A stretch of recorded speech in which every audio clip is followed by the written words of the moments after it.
Welcome and welcome back to the Metro Icon Podcast, y'all. I'm your host, Shawn Kay the Showman of Do It All Entertainment and DIA Media to bring you this season 2 closer, y'all. It is a crazy, crazy time. With some great news, there's a lot that we're preparing for right now. So yes, this will be the season 2 closer. I'll be taking about a month hiatus or so, just to, figure out this big move with my fiance, her kids, bringing them down here. But also squaring a lot of details. I was just recently signed with Icon Studios Universal as a new representing talent for film, TV commercials. There's a lot of preparation that I'm putting in for that. So just making sure that we're putting it on the focus. But I also want to let you guys know what is going on. Because as you guys already know, the Library Bar is the full resident spot. You can catch me at every single week. We have the first and third Tuesdays of the month where we do the live podcast party with On Air Don't Care. Me and my guy Blue Label Johnny, we lay down our explosive dynamic in a live interaction show outside of the off-the-wall topics of a discussion. We bring on people who sign up for an interview slot, and they can discuss with us anything they would like to engage with us about. They can plug up their business, whatever it is. And we are the only ones doing this anywhere. And it's been growing so much that, I want you guys to make sure that you're staying tuned to my Instagram page at Shawn Kay Do It All, or any of my social media, because we are working on trying to do a summer initiative where instead of the first and third Tuesdays, it becomes exclusively at Library Bar every single week. So just stay tuned on that. But as well, then the second and fourth Tuesdays, I have the karaoke open mic for everyone to come and have fun, showcase any original material, whether it be comedy, music, whatever. And we put on a talent showcase. We just put on the second talent showcase. But with On Air Don't Care, that's, hopefully going to be moved to a weekly endeavor. We'll be actually putting the talent showcase along with the show. So there's a lot of development that's happening, but I just want to make sure that you guys are paying attention to what's going on. Just follow me on Instagram at Shawn Kay Do It All to get the announcement of upcoming shows, events, and new developments. And for example, next Friday, May 19th, I have the Red Tape Show at a Comedy Arena. This is technically my first produced show that I did with George Red Speaks and Comedy Junkie Society. It is a disclaimed show. Every person understands, gets a disclaimer that they sign and acknowledge that anything that can be said at this show can be said. It is not a place for the easily triggered. And that is happening next Friday, May 19th at the Comedy Arena at 9:30 p.m. You do not want to miss that show because we going to be talking some shit, y'all.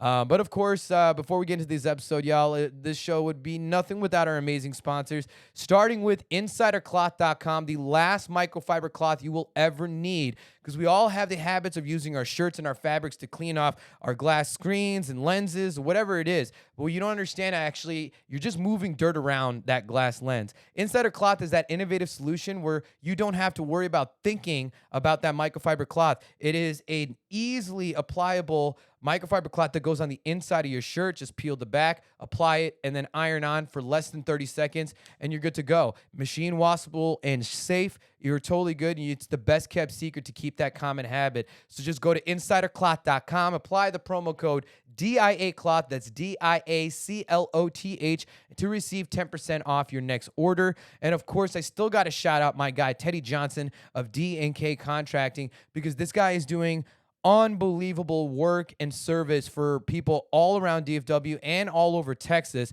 especially with all the new regulations in the state of Texas for those insurance repairs on your home. And we're going into our biggest storm season. This is a guy who's going to take away those biggest headaches to those big problems that happen to your home. And he's not only going to get it done to the best result, but provide you the greatest return of that result. So I'm telling you right now, just email him and get a free consultation. Get the news in business yourself. It's Teddy J. That's TEDDYJ. DKcontracting@gmail.com, and you'll see why every single person that Teddy Johnson works with always goes back to get things done. And then, of course, whether it's Do It All Entertainment, DIA Media Solutions, we are your one-stop event shop for all your live entertainment needs and for your media productions. You can hit up either Do It All Entertainment or DIA Media to get you fully covered for either your live event or your media production needs, and you can get up to $150 off your next contract package, y'all. So going into this episode, this is going to be a very, very entertaining one. To close out season 2, I brought in my homie, Mr. Sibb Razz. He's a very, very funny, prominent comedian around the DFW area. Very, very hilarious. The problematic Paki, if you will. And he's also been featured on Air Don't Care and has created some incredible moments. And we have a very fun conversation. So I hope you guys been tuning in. And once again, thank you guys so much for all your support. And make sure you guys are following the pages, like, share, and stay tuned to what's going on. But without further ado, go ahead and turn your speakers up. Get live. This is the season 2 closer with the homie Sibb Razz.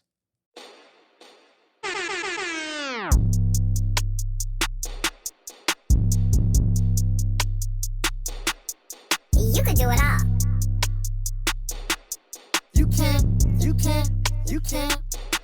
Do it all, baby. Ladies and gentlemen, welcome back to another episode of the Metro Icon Podcast. I am your host, Shawn Kay the Showman of Do It All Entertainment and DIA Media. And you know what we do on this show. We talk about the world of entertainment and media and the icons that live in it. And I got a guy who is an icon within the comedy scene. He is a member of the Comedy Junkie Society, how we met through the DFW comedy scene, and he puts on some fantastic shows. He's a very, very interesting character, and probably the one and only other brown dude that I saw in Comedy Junkie Society, and I got him around the podcast. So ladies and gentlemen, without further ado, let's show some love to my guy, Sibb Razz, everybody. What's going on? What's going on? Like that. All that applause. Yeah, no, I like that, right? That's louder than the shows. So. Yeah, and that's what I figured. I was like, for all the Indian shows and stuff and brown audiences that you have in front of you, the applause probably never sounds like that. No, they want to laugh, but they try not to laugh. It's like okay, it's like they come there and give you a test. I'm like, this is not a school. Were you there last show? They were like the last show. No, you weren't there last show. I had you 2 shows ago, right? Yeah, it was like 2 weeks ago at Sheesh. Yeah. So every time I ask a question, they like raise their hands. I'm like, yo, it's not a school. Give it up. This you're not in Pakistan anymore, man. It's funny because of like how that show went, right? Like, and I think all the comedians kind of after the first few went up, even after you went up, we were all kind of like, oh, okay, we understood what kind of crowd we had in front of us, and so all of us were like, all right, don't take it personally to like how the crowd is going to respond to your comedy, because even if it's good, you know, so like I have this bit now that I made from that night, and it's been going so well because I'm just kind of like, you know, I do so many Indian weddings and stuff, and I'm there to like really amplify the audience. But when you're in like celebration mode, like it's easy to gain that. But when have like 75 Indian people or Middle Eastern people or Muslim people that are there to pretty much smoke hookah with their friends and just like be engaged in their own. No, they were there for the comedy show. Oh, they were there for the comedy show. They were there. So everybody who was sitting crowd. there, so the whole it's like they just go there, they sit there, and they're just like But like so like I said, they'll come up to you after the show. Oh, you were funny. Yeah, you were funny. Yo, laugh. Yeah, and so the whole bit was my whole bit is like when you have a crowd like that, even when the comedy is good, at the very best, you get a soft chuckle of approval. Yep. Where it pretty much looks like, Yep. I have to I think I called him out on it too. I was like, yo, I know y'all go there and pretend to laugh at all your white friends. Like, what's going on with you guys? And then they started laughing. So like they like being called out on. It's pretty much like a black audience too. When you do a lot of black shows too, it's the same thing, but I think black people are a lot more giving than I thought they were, as opposed to like Indian Paki audiences, because the Indian Paki audiences, they're even more uptight because they're just like black people, they'll be like, okay, hey, make me laugh, right? And then like white people are just there to laugh, like if they'll give you pity laugh, right? But then like Indian people, they're just like, they're not thinking make me laugh. They're like, I can do that too. Or I've thought of that joke in 1976. And then I'm like, yo, you never did it. Or they're just super happy that their own kids are not following in the path of our career. Yeah. You know So what I mean? they'll be like, oh, you're very funny. This one lady after a show one time in New York, she goes, oh, you're very funny. My son loves comedy. And I said, okay, cool. Like, she's like, I don't take him to comedy clubs though, because he would want to become a comedian, and I want him to be a doctor. And I'm just like, Yeah, my mom wanted me to be a doctor too. Yeah, I mean, I think all of our parents, they just want us to have It's a good status. job, It's a status symbol. good job, good benefits, something for them to brag about. Yeah. And Becoming a doctor has nothing to do with saving lives for us. to this day, I mean, my parents know full well that I'm a showman, and to this day, my parents will just randomly give me like a suggestion of a job that I should maybe do. Hey, have you looked into being a flight attendant? Like Flight attendant? Yeah, you know, like oh, you do so much travel, you know. Flight attendant is the most deplorable, degenerate job you can get, and it's not even the flight attendant. You're just a waitress in the sky, is what you are. That's what you want to be for your life, a waitress in the sky. Peanuts? Oh, I get to travel. It's like you get $12 an hour. By the time you get to your destination, the hotel will take all your money. Yeah, like, right. Shut up. Yeah. So I mean, either way. So like, you know, ultimately, our parents just want us to be able to be in a career field that is going to give us a financial fulfillment where we don't have to worry about us being having to take care of our circumstances, right? Like my parents are I just keep my parents in a constant state of worry, and then now I'm engaged to a beautiful Mexican woman with 3 kids, and they're gonna be moving down here. You know, it's just I consider me stepping up the level. Like that's one of my bits that I did over there. I'm like I'm stepping. I'm like I thought I never knew if I didn't think my parents could be any more disappointed when I told them that I was going into entertainment full time. Right. And then years later, I made it work, and now I'm engaged to a beautiful Mexican woman with 3 kids. I'm stepping up the game, y'all. This is what I do. You know, like I was a day one disappointment, realizing that You got brothers and sisters? I got one older sister. She does very. They do. What's she do? Well. So they own a Goddard school in Salina, which is like an early education. It's like not Montessori school. It's like a different education program. It's more group learning, small group learning. But they do I mean, it's a school that like parents are paying like probably more than most people's rent just for their kid to go there every month. So that's a good scam. I should get into that. Yeah, it's definitely a good business to go into. I mean, if they're like school within itself, you do have to be family oriented. You have to be good with kids. You have to be it's a very demanding job or business. Like there's a lot of accountability that comes with owning a business. Whoa, shit. That's Rufus. By the way, Reed, we're gonna have to keep Rufus away because he's got dog allergies. So, You're fine. Yeah, that's. I just didn't know. I was like, it caught me by surprise. I have two roommates. That's the third of the roommates. That's the rainbow. Of the roommate. That's the rainbow one. That's the rainbow one. Yeah. The Rufus, get away. No, he's fine. He's fine. Yeah, but fine. he's a shedder though, so it's like dog allergies and stuff. I don't want to. Okay. I don't. You said it was a big ass dog. Like I was thinking it was like a little polar bear because like I used to go to this college party, and every time we'd go, there would be like this big ass dog. I don't know what they were called, but it'd be a huge dog, and he was all white, and he literally looked like a polar bear. Yeah, I've seen those. They're kind of like not huskies. They're like no, bigger than a husky. Yeah, they're like mastiffs. Like they're like See, I've never had pets, Tibetan so I don't. mastiffs or something like that. I've never had pets. I've never liked animals. Mm-hmm. So, and people hate me for that shit, but I'm just like, humans are lucky I tolerate that. Right. Yeah. Like, I've never liked animals. I just think it's just, and I don't like hate animals. I just don't. You've never been let me rephrase that. You've never been connected to animals.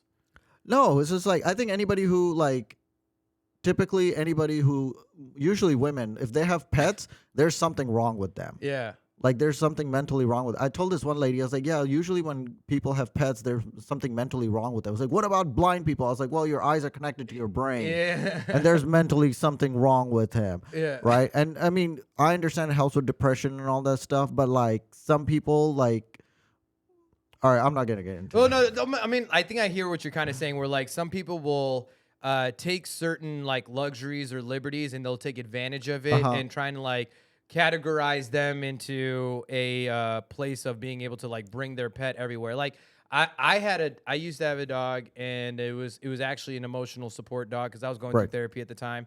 But I was able to bring him on like flights, you know, with his vest, and it wasn't a problem. Yeah. But if it was a service dog, that's like where it's allowed. And emotional support is like only businesses that allow it, like and like the places that are like okay is like airports and I think like government buildings you can have it. But other than that, a building or like a general business can pretty much like deny an emotional support dog. But if it's a service dog, it goes with you everywhere. I'm not opposed to like, and again, if they have a service dog, there's something mentally wrong with them, whether they're depressed or they had PTSD or whatever. There is something mentally wrong with them, right? And I'm not like Mentally talking or physically, yeah. yeah, and I'm not talking down on them. I'm just saying there's something wrong with them. But then like there's got to be something broken in your brain if you think your dog is your kid. Oh yeah. There has to be. I have no respect for those women or men or I don't even think men get dogs because like most men don't get. Here's my theory: if a girl has a little dog, it's because she wants kids. If a girl has a big dog, it's because she's lonely. And if a girl has a medium-sized dog, it's because she doesn't know where she's going in her like she doesn't know where she's going in her life. Interesting perspective. All right? I understand Right? what you're saying. Now, if a girl has like multiple dogs, she's just really struggling. Yeah. Then if a girl has a cat, get ready for the best sex of your life. Really? Oh yeah. The cat ladies, they got it? Oh yeah. And then if some of the best sex I had, bitches had cats. Yeah. Yeah. It's even funnier because like girls will call themselves dog moms, but then when you call them a bitch, they get upset about that shit. Yeah. I'm like, you literally call yourself a dog mom. Yeah. Well, it's a comedy. I guess that's the comedy in it, right? I mean, it writes itself. Yeah, exactly. So if a girl has 2 cats, then you're looking at you be ready to cough up a fur ball when you go down there. Strength of the pussy, She's man. not, yeah, you're gonna be muff diving. 2+ cats, you're muff diving. Yo. If a guy has a dog, right? Anything that's like if a guy has an aggressive breed dog like a German Shepherd or a pit bull, he's just trying to overcompensate for something. Yeah. If a guy has any other dog, he just has the dog to pick up the chicks because he can't afford a Lamborghini. I can attest to that. And then last one is if a guy has a cat, that's all he got in the divorce. Yeah, that's that's a good one. I think that. That's all he could get in the divorce to say, I showed her. Yeah, like, right. No, you didn't. At least I got one pussy to stick around, you know? Yeah. So you're not, we just established actually that you lived in New York for a little while. Yeah. But were you born in India? No, I was born in Pakistan. Oh, so you were born in Pakistan. I was born in Pakistan. I lived there until I think that was confusing with when you said you spoke Urdu. I speak Urdu, yeah. Yeah. I speak Urdu. Hindi's pretty much same. Yeah, then right. I know Gujarati. My Spanish used to be good, but now it's like I don't speak it at all. So it's just gone to shit now. It was good enough. I would say I can like converse like with 50% of the people. Like, Okay. Yeah, it was pretty good a while, like, back in the day. Now it's kind of, I don't use it. I don't speak to anybody. I don't talk to Mexicans anymore. Yeah, if you're not putting it into practice, it's easy to like forget a language. Right. Yeah. But like, so when did you move here from Pakistan? I moved here when I was 12, and then we lived in Chicago for a year. Oh no shit. Yeah. What part? The Desi part. The Near Devon? Devon Street? yeah. Devon. Shout out Devon Street, man. that Ridge and Devon area. Yep. 1-bedroom apartment. Yep. Six of us in 1-bedroom apartment. Bro. My sister, my grandma, my parents, my brother, me. It was like 6 of us cramped in there. We all slept in the living room. I already know that. Yeah. I already know that living space stank, man. It was pretty good. It was good? It was good. You guys maintained that shit? Occasional rats, but good. Yeah. But that's all we could afford. Right. That's all we could afford, right? Like my dad worked. Same with my family. Mm-hmm. But if you talk to anybody who maybe has moved here from India or Pakistan or the home country, and they moved to Chicago, it always starts in that Devon. They call it Devon, but like, where are you gonna go? Yeah, but like that's because it's like you need to kind of acclimate yourself Yep. and feeling something a little bit regular. Yeah. And it's like Devon Street's like. That is a place where like you very well could see just like a garment wearing cow just like strolling on. That's like the one street where like it's like almost acceptable. I never saw a cow. I don't know about that. Trust me. Is it? Okay. It might come through. I was from time to time. we were there for about a year, and then like my family had to move because like they couldn't take the cold. So we moved over here in Dallas. And Dallas, all the brown people go to Irving or Carrollton or Richardson, right? So we were in Carrollton. I've been in the same damn zip code for the past 23, 24 years. Or 22, I don't know. Anyways, but that's about how long we've been there. And I mean, it's all good. Everybody moves over here to go to this by El Marcos area. You know what I'm talking about? El Marcos. Oh no. You don't know what? Dude, that's like the oldest restaurant in Dallas, probably. El Marcos? Yeah.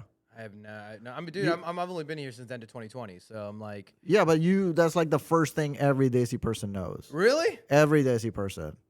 Like, it's in Carrollton. It's off Trinity Mills area. Huh. You know where the H Mart is? Where all the Yeah, I know where it's H Mart is. literally across from it. So Okay. they started it there. All right. So that's where it kind of started. It's right by their Jamaat Khana, the Smiley People's Jamaat Khana. Okay. So they what do you call it? Yeah, so they built it right there, and it's been there forever. Yeah. Okay. Everybody knows where that is. So Well, I gotta check it out. and so that they can be got part they of the got pretty conversation. decent food too. Okay. Like I love their food. What kind of cuisine is it? North Indian food? No, it's Pakistani. Oh, it's Pakistani food. Yeah, it's Pakistani. Yeah, they got aga Jews. They got Indians aren't gonna fucking talk up the Pakistani place and be like, no, That's no, sure. go to Bal Bazaar or India 101. I can't deal, bro. I don't. I can't handle. This is the Indian and Pakistani shit talking Yep, portion. I feel yep. like it's coming. It's the smell. It's the smell, and I shouldn't talk because like Paki people smell too occasionally, and it's not that Indian people smell; they do, but when I go, you know what it is? The difference between Indian food and Paki food is. Paki food, they'll be choosy with their spices, where I feel like Indian people just throw everything in, and I think that's what like Yeah, just it's like a gives little bit that. of this, a little bit of this. Yeah. But white people go crazy for that shit, Yeah, right? It's yeah, like, yeah, oh, yeah. the smells. I'm like, dude, it smells like shit over here. Like, I hate it when I get Hey, online. That's just your Paki opinion, okay? That is my Paki people opinion. After dealing with so many Indians, no, I'll like talk to I'll talk to some girl on app. It's like, oh yeah, let's go try Indian. I'm like, one, I'm not Indian, and I don't have anything against Indian food. Yeah, like, yeah. y'all have like similar stuff too, like Have butter you tried chicken. South Indian food? No, like that Molo that cuisine? shit I stay away from. Really? Why? That shit just looks like it'll give me the runs. Really? Yeah, I mean, I manifest the runs when I see that Are shit. are you vegetarian? No, I'm not. Oh, yeah. I eat halal, but like I don't. It just the spices and stuff. Because my mom cooks Indian food too, right? My parents are Gujarati. Okay. Ah. Yeah, so they're good Jews, right? So like I speak Gujarati too, and like they'll make that stuff, and I don't eat it at home either. I don't like that stuff. It just so I'll talk to these girls online, and they'll be like, "Oh yeah, let's go get Paki food or Indian food." And I'm like, "Yo, I don't go up to a white girl and be like, hey, you want to go to McDonald's?" Yeah. So so I'm just like, yo, I just do cheap dates. I don't want to go spend money on You steak. hit up the Applebee's 2 for $20 and Cheaper. go cheaper than that. Cheaper, Oh, cheaper. Shit. Oh shit. Torchy's Tacos. Oh, okay. Torchy's is actually not. It's not as cheap. Like as far as a taco joint is considered. I mean, like, yeah, but usually chicks don't eat much. yeah, And they love queso. So Yeah. so we're looking at about $6 for queso and $5 tacos. So that's like what, about $6 and $16 plus tip. $20 you're in and out. Yeah. The most fucking Paki Indian thing he can do is just counting on his fingers to the date total. No, you can do the lines. It's like, what? You can only count up to 5. I can count to 15. Yeah. They count the ridges on your knuckles. Yeah, come back on it right here. Yeah, One it's hand. It's like 1, 2, 3.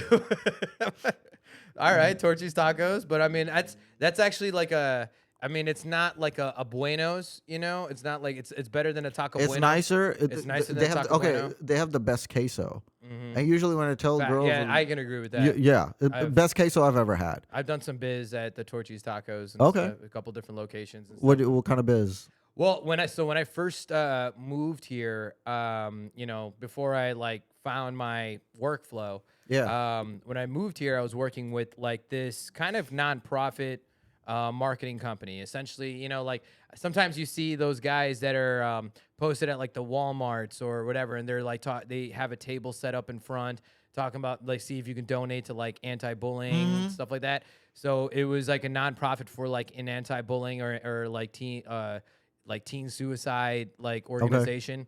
And so I would be posted up at various locations, Yeah. like, And I did like 4 different Torchy's tacos around DFW. Okay, bet. And I did well. Like I was able to like attract attention and talk to people about what the organization was about, Right. and get them to. It was called Lead. You just help somebody. You just help collect money for somebody's Lambo, right? But yeah, I mean, like, well, it's interesting because I actually did the job. I mean, it actually paid okay because it's really contingent. It's like more paid by performance in a sense. So Okay. the more donations you can bring in, like the more you're bonused up. So I mean, I did well. Okay. Like over there, but I learned. Did you know the top guy? I didn't. We knew of him and stuff. Okay. And we like jumped. We would jump on like video conferences with them talking about the organization and new research and new things that are coming out. But I learned a lot of. I did it to learn actually about the nonprofit game. Okay, like okay. learning how nonprofits work and how certain things are essentially mapped where like they're not lying, but it's not like the absolute like hardwired truth, Right, Like for right. example, we would say like, 100% of the donations we collect goes to the organization, right? Okay. Which is not untrue. Like that was true where everything that we collected went to the organization, but then the organization would cut back 30% back Right. to us, right? Right. And so like, and that's how they would pay. What's the minimum? I think there's a rule with 203C. When you have a 203C, you got 501c3 or 501c. yeah. Yeah. What's the minimum you gotta donate bottom line to be considered a nonprofit? Or do you remember Honestly, that? Do you know that? because I know for a fact that there are like organizations. I think it's 20%. 20%. Because I think okay. like you can't go lower than 20% of what you collect Okay. to make sure that it goes towards the actual Cause. mission Right. and research and whatever it is, Right. right? Right. But like that's where like the auditing comes in to see like, okay, where is this 80% going to, right? Right. But the benefit of having a 501c3 nonprofit, especially under your business, is you can tag on all your businesses under that 501c3 Yep. and essentially like live a fucking tax-free life. That's what I was saying. You help collect money for someone's Lambo. Yeah. You think Susan G. Komen, the only- CEO, is just sitting there in a Toyota? The only thing that's better than a nonprofit is starting and having your own church. That's pretty much the only thing Yeah. that's better. That's the only thing that's better than a nonprofit. I have had I haven't had experience with nonprofit. However, I've been looking into starting my own because I do want to do shows where I collect the money and I actually do give the proceeds to like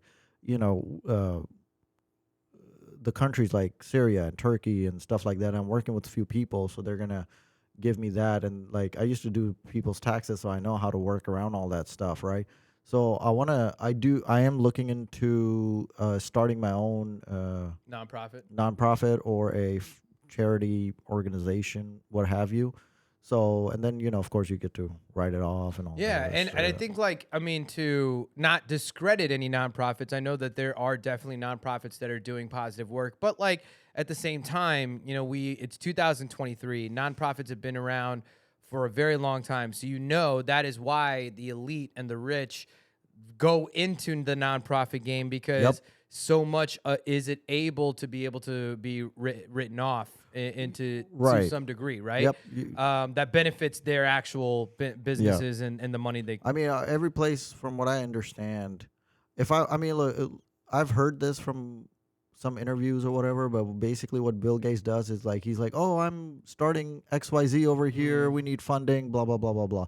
Right? It's all nonprofit, all this other stuff. And then he eventually fixes up the area, whatever, and then he has investors come in, and then he profits off of that. Right, exactly. I mean, so I would do the same thing as a businessman. A lot of times it's the deal that just is essentially is leading to the next deal, right? But but again, it's like to give regard to nonprofits. Ultimately, like if you have a fantastic institution or a nonprofit mission that connects well and there is natural growth, right? Like ultimately there is a bottom line you have to cover, right? Like in order to get certain services and if you're dealing with let's say a major like sports league or something like that, and the nonprofit's kind of involved within that, like, you know, there's a lot of variables to essentially account for. So ultimately, yes, it's like you can't just have a nonprofit and 100% goes in and you're not able to cover your general expenses, right? Like whether it's an office space, whether it's they just paying have to outside give. teams. They just have to give 20% of the net proceeds. They don't have to give them the gross. Not the gross. Yeah, it's the net. Proceeds, right? So you could really. It's like essentially after expenses. Right. Yeah, so you could be the CEO, give yourself 300, 400. I would have to double check that. It might be gross, actually. It might be your gross earnings. It's probably not, because like how else are you supposed to maintain the operational costs of running the business? Well, then I think that's where it's left, where you have to it's the gross, and it's like minimum 20%.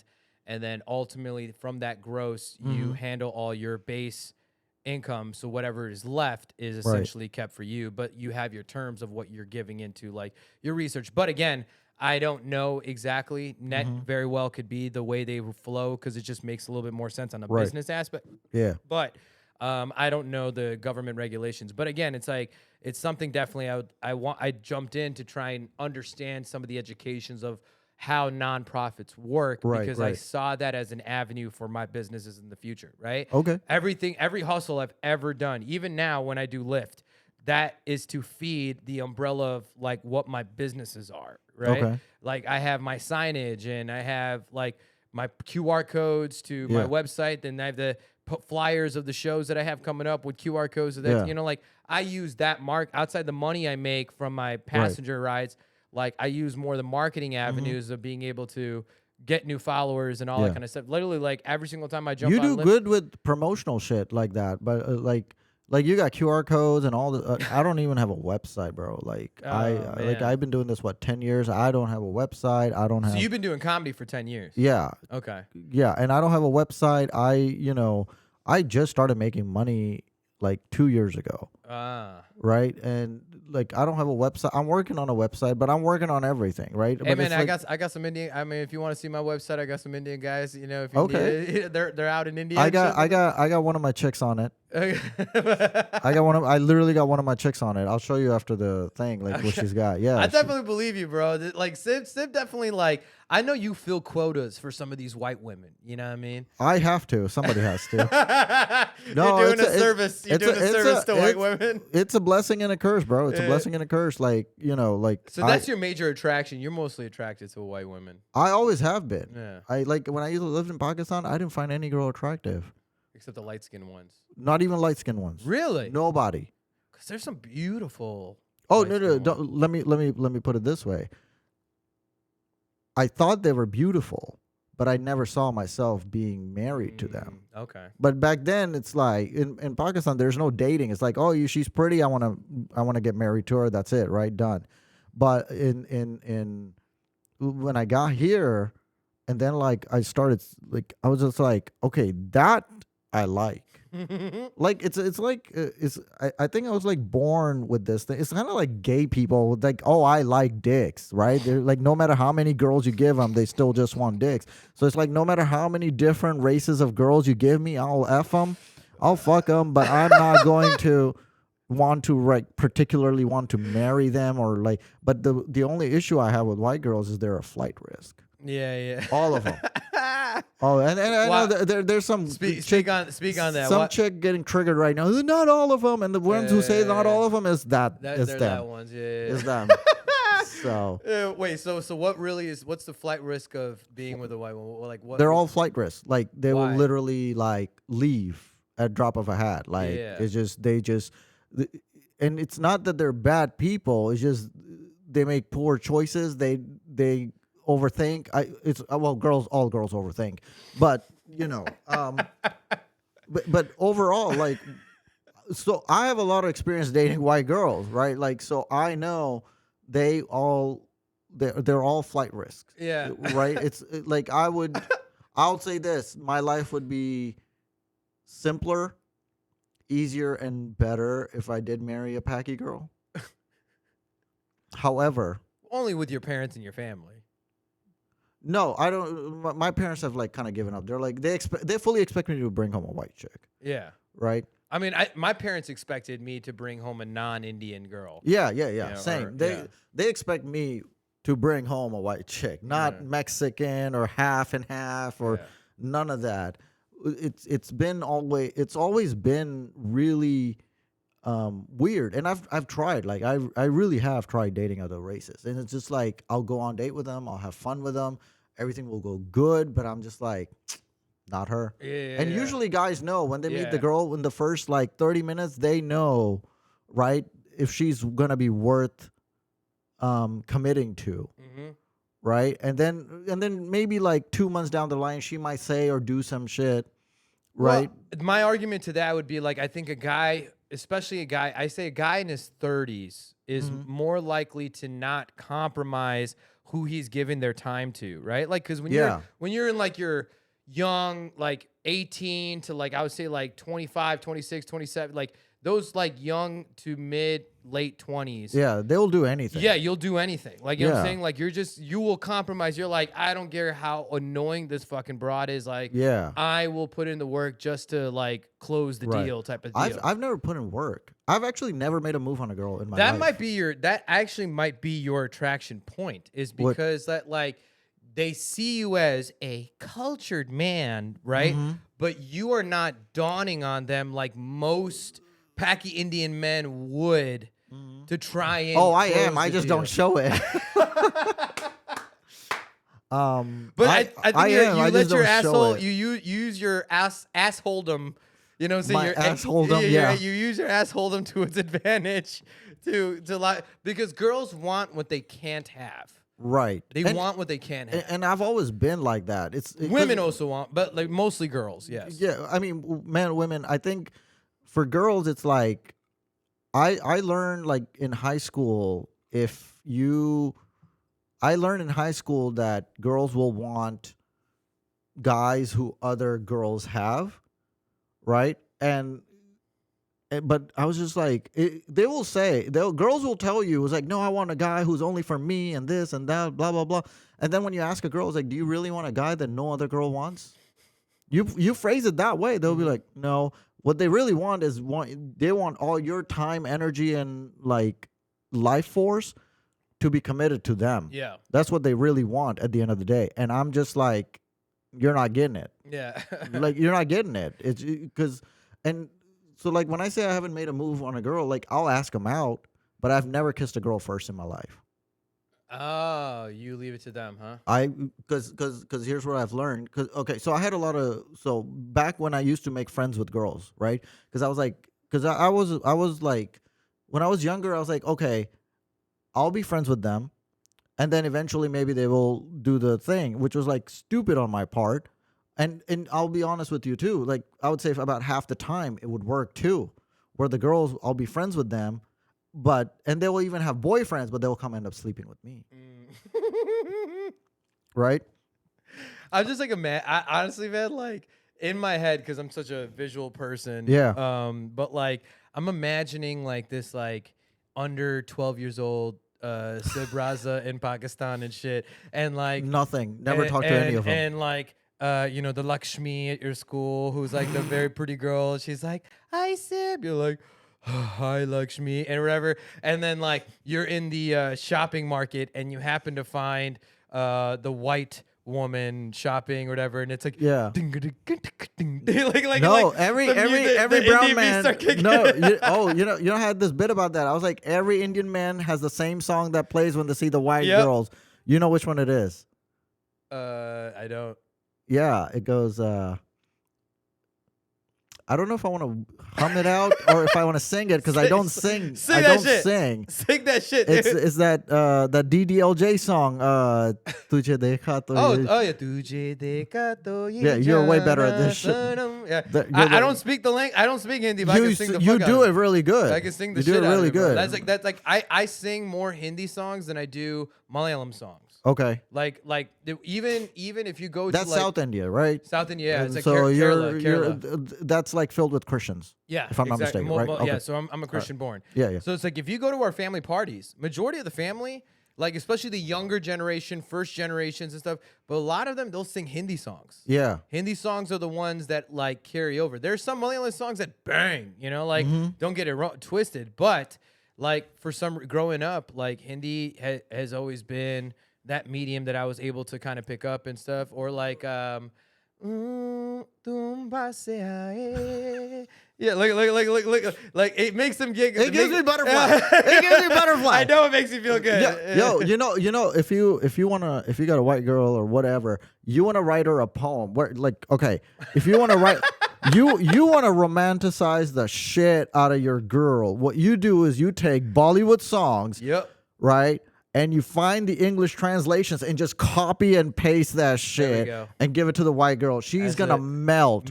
She's gonna melt. I've That's done it. this so many times. Now don't be stupid and give it to an Indian girl, the Kuch Kuch Hota Hai song, like something happening. Yeah. Right? And then you're gonna get slapped, bro. Yeah, dude. But I was it was funny. I just did the Brownout show with Sibb Razz and stuff. And I was trying to convince them to have me come out to Little Uzi Vert's Just Wanna Rock. You know that new song that came out? Whatever. Yeah. And so like there's a beginning part where it's like the damn whoa. So I was gonna start the show with the you sounded like Aziz Ansari over there. with the whole Shah Rukh Khan. Like I was gonna do the Oh. damn. I don't think anyone's gonna get And that. then on the whoa be like, whoa, like point the Yeah. finger out and stuff. I was gonna do the whole, but like they wouldn't play the song. So. Yeah. Doesn't work against me. A lot of the music, I have heard that song, but I don't listen to a lot of music either anymore. Yeah. I just stopped listening to music. I'm Anything a podcast that, guy now, man. I mean, not especially. I don't being- listen to anything. Especially. Oh well, you just drive in Just silence, dude. Yeah, I do. Just here. Fucking Just psycho, here. dude. You Just here, or I'll be calling my leads, right? So There we like on go. my way here. So when I was in Your the white woman leads. no, for the comedy thing. So when you saw me in my car when I Yeah. pulled up, that's literally what I was doing. I was like securing the lead. Ah. Yeah, so I'm like doing that, or I don't listen to music. I don't listen to podcasts. I listen to my thoughts, and silence, as they say, is golden. Actually, you know what? I do believe that because I'm the same way. Like when I come off, like especially like a wedding or Yeah. like a very high intensity gig, right? I can't listen to anything. You definitely need to like you just need bring to the never- energy level and down. just kind of I need to like somewhat recap the Yep. night. It's almost kind of gives me a point of like peace to and state of gratitude to like, hey, what just happened? Like, don't forget what just happened, type of thing. Yeah. But I want to. I get. You I don't totally just sit there in silence. No, I'm I just- talking dead silence. like drive. drive or at home. No, I mean like driving. Driving. I can sit. I can drive Yeah. in silence. But again, it's usually after. Like, for example, like I just did this Hyena show at the Red Room Yeah. on Saturday, and it was another sold out show. Like every time I've done the Red Room at Hyenas Club, it's always been sold out, and there's always been a good set. Right. You know, so like once I come off, like then I'm like living in that high of the night of or Yep. the result that just happened. Yep. And that's where I drive in silence. And where like I don't need any. Well, you don't need stimulation. anything. But if I'm like driving Lyft, like the passenger will hear nothing but silence. But I have my AirPod in and I'm listening to my own shit.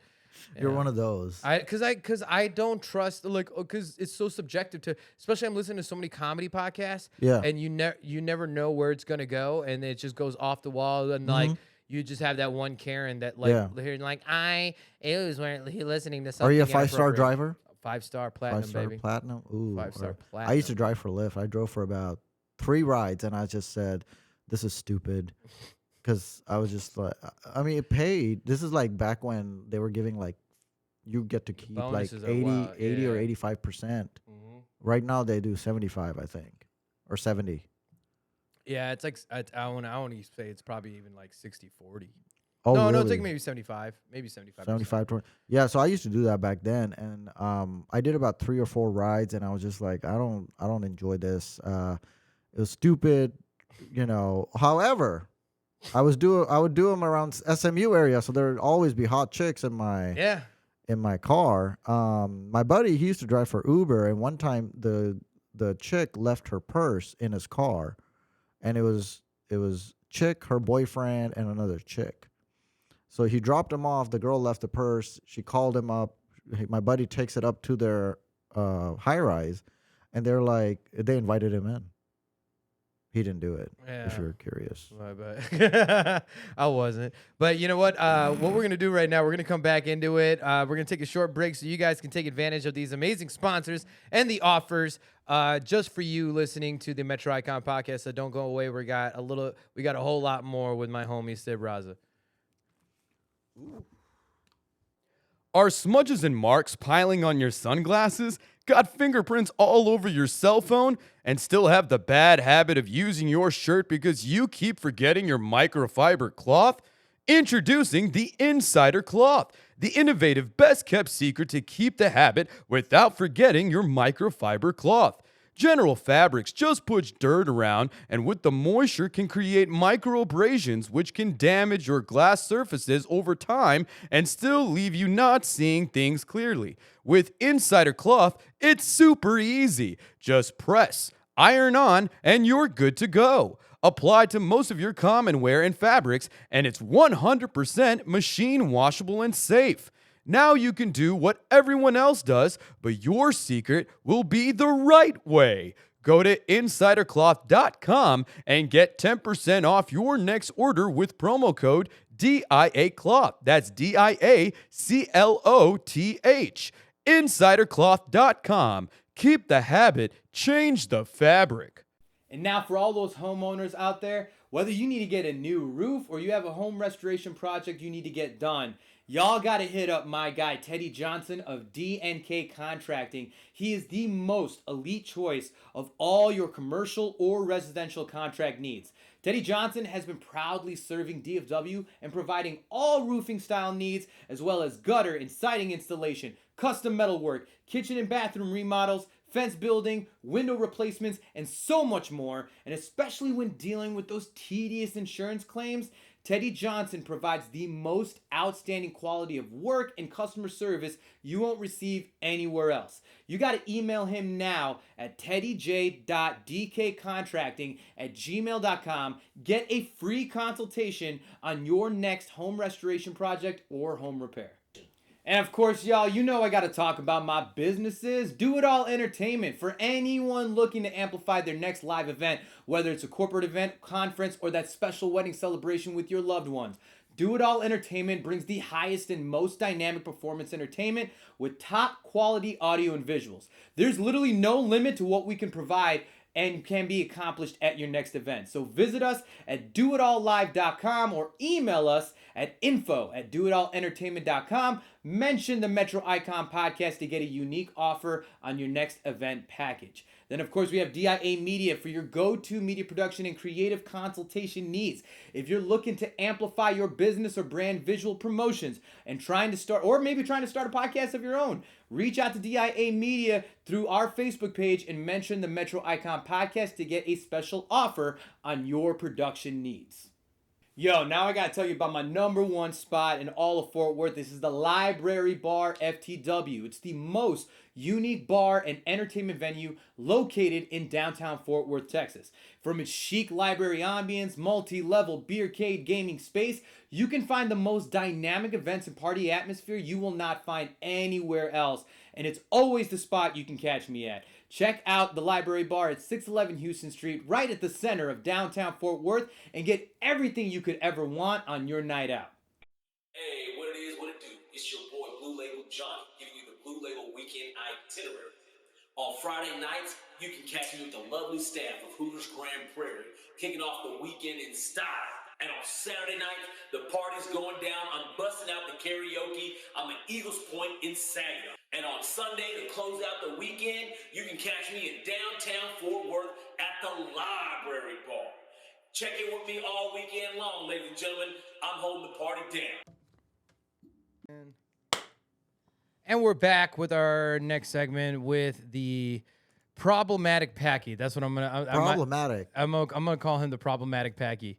I think it's a good tagline. I think that I don't. Problematic I know you, Paki. Yeah, problematic Paki. I don't. You know what I'm saying? Like, I think you're very unconventional in the way that you portray yourself, and and you know, you live your life in a very, very specific way, man. I do. Problematic Paki. Why not? Yeah, I do. I really do. so Like, I mean, I don't know if it's problematic. It's more like quirky, but whatever. I mean, I one question I do like to ask the comedians I do have on the show, like, Yeah. what was your experience? Well, why did you get into stand-up comedy? What was that catalyst to get you into stand-up comedy? And then Sure. what was it like, you know, when you first came into the game?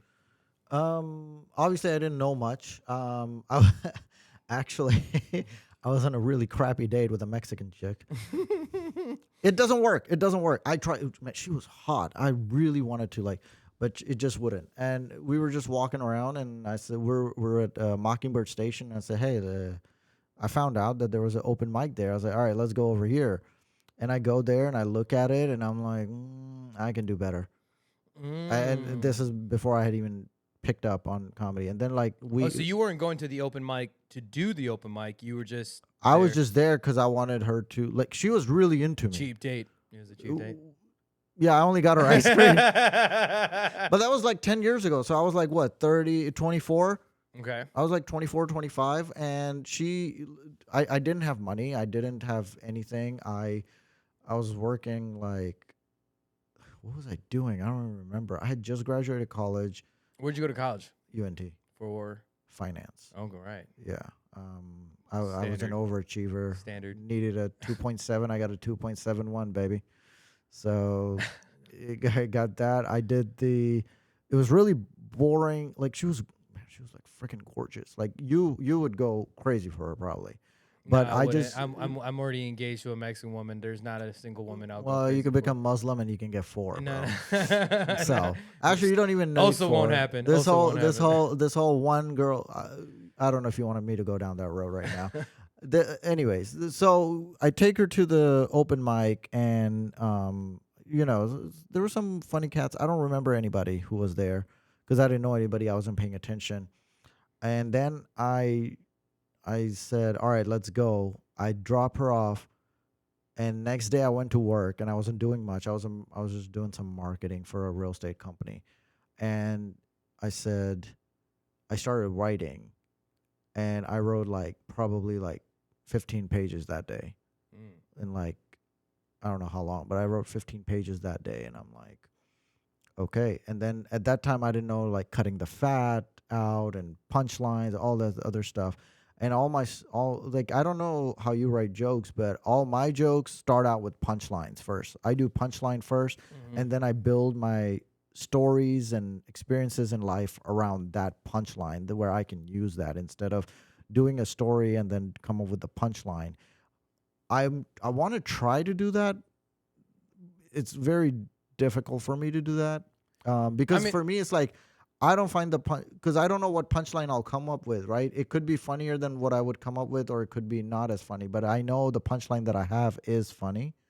So then I was like, okay, I have an end goal, I have an end result that is good. Now let me work on that, right? So I took her anyway, so the chick's gone. I go next week to Hyenas. I did pretty okay. I was like on the 4th or 5th block. And then I did pretty decent couple of times. And then I was like, oh, yeah. I was like, I did pretty good. So I was like on, you know. And then I started learning where I started like bombing after bombing after bombing. And then somehow, I don't know what happened exactly, but like that's how I kind of got started. And then I did like it was still at an open mic, but it was a packed open mic at Hyenas that night. And, you know, so I did my whatever bit I was doing, I did it. And my ex commented on it. She goes, "Oh, you're amazing." And now this is the same ex who told me, because I went to a comedy club. So, you know, like most comedians, when we go to clubs, we don't laugh. Right. Right. It's hard to do Because we see the punchlines coming, yeah, right? yeah. So she and I went to a comedy club. We went to Hyenas first time, you know, so I was like 22, 23 at the time. I went to comedy club with her, and she's like, "Why aren't you laughing?" I said, "I don't know. I see the punchlines coming." And it was, who's that guy who has he has a podcast? He's got a mullet. He's from man, I always forget his name. It's not Trevor. Oh, Theo Vaughn. Yes. Yeah. So it was him murdering, right? Everybody's laughing. I'm just like watching. And I'm like, I can do this. Not saying I could be as funny as Theo Vaughn or whatever, or maybe, it's subjective. But I was like, I can do this. So the whole time I'm thinking this, so I go home and I tell her, I say, hey, babe, like, I think I can do that. And she goes, oh, you're cute. You're funny one-on-one. You're not funny enough to make a room full of people laugh. And then I lost it for 2 years. And then I went on this date and it was like so bad. I was like, let's go do open mic. And then, I started writing. And so, kind of that's kind of how I got started. But when I was younger, I always wanted to entertain people. I never I liked learning. I didn't like doing tests and stuff like that. I feel that. I went to an art school, man. I went to college. Like I'm very intelligent, but I don't like to. I don't need to prove my intelligence to anybody. Right. Right. You tell me something. You teach me something. I will I had a bit of a situation 3-4 years ago, and I had to go. I went to like multiple therapists, and they go, "You're, you're very intelligent." Yeah. And because we were sitting there, we're there for my problem. I'm like figuring out her real estate shit over there. I'm like, you can manipulate the money over here, do this. And she goes, and then like 2 months later, she tells me, it's like, oh, that worked what you told me. So I'm intelligent. I just don't like to prove my intelligence to anybody. And if you tell me to do some shit that's going to be useless, like calculus, I'll fail. I failed calculus 3 times. Now, if you tell me I need calculus for comedy, I'll learn it. Yeah. Like that. Okay. I can respect and understand that view. I mean, like I've never been a test taker. I mean, I have a bit now where I talk about being diagnosed with dyslexia, but the form of dyslexia I have is dyscalculia, which deals with numbers, which proves. Oh, is that really a thing? Yeah. Yeah. Like, is it what it's? I know it's a thing, but is that what it's called? Dyscalculia. Dyscalculia. Yeah. Dyscalculia. Okay. So like it's a form of dyslexia that pretty much centralizes with numbers. Okay. And so when I was diagnosed as like 19. So like at the time, it was like if I saw more than 5-6 digits on a like page or number, I could my mind can very easily flip the numbers. Oh shit. However we Okay. want. I can see a 6 as a 9, or the 3 will be at a different point, like decimal point essentially.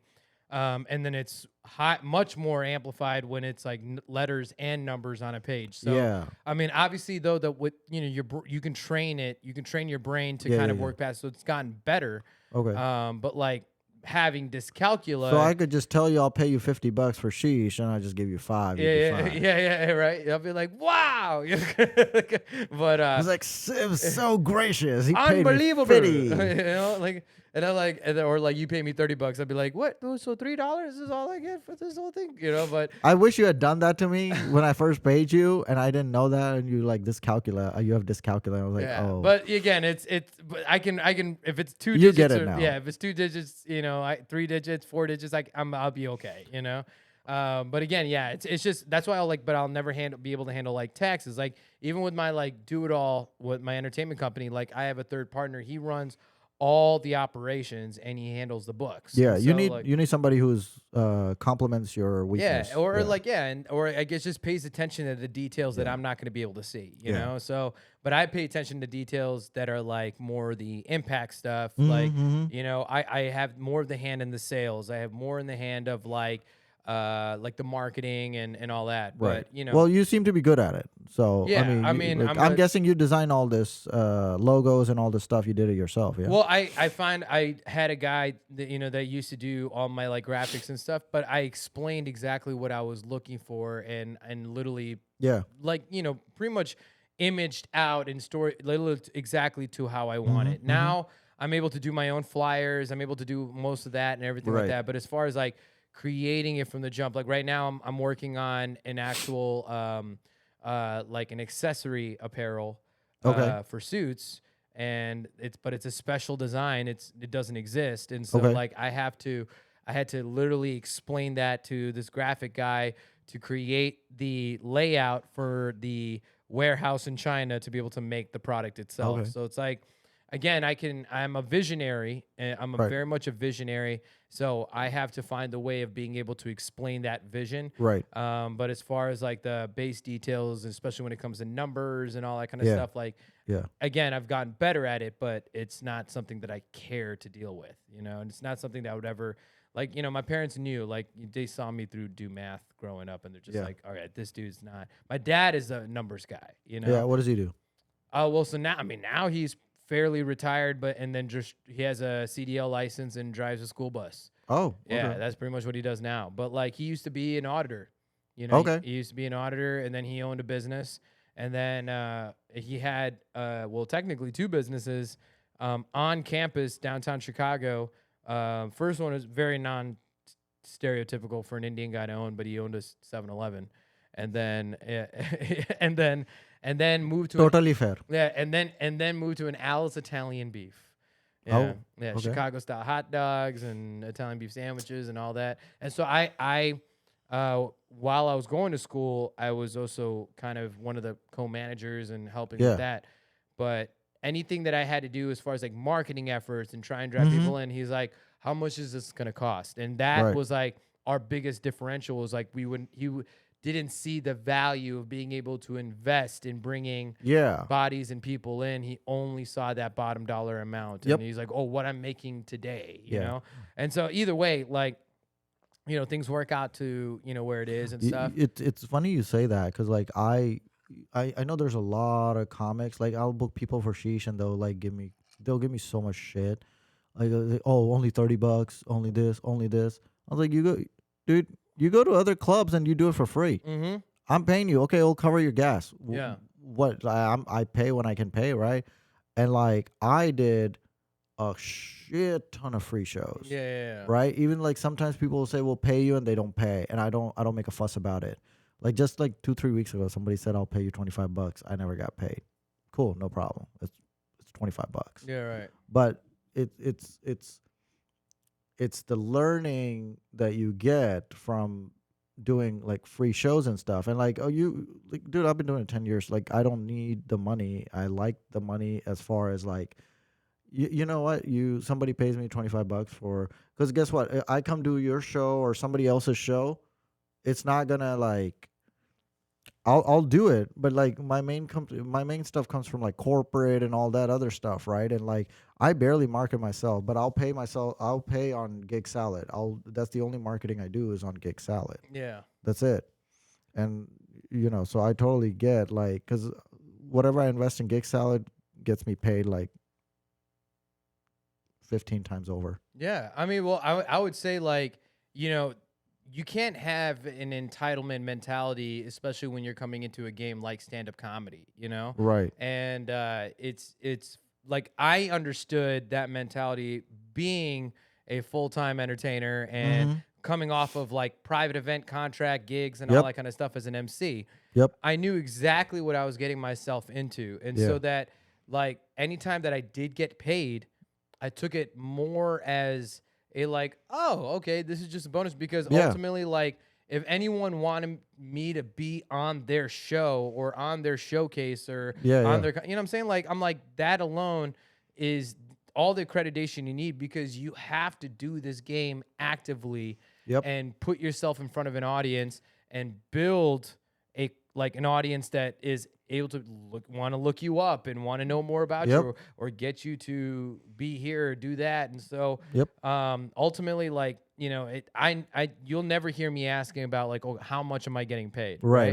And it's funny, especially if you've been doing, I don't know how long, what, 2 years, 1 year, 3 years? a little over 1 year. A little over 1 year. Yeah. Like I never asked for pay. I've never to this day like asked for pay. They're like, hey, can you do this? It pays this much. Okay, cool.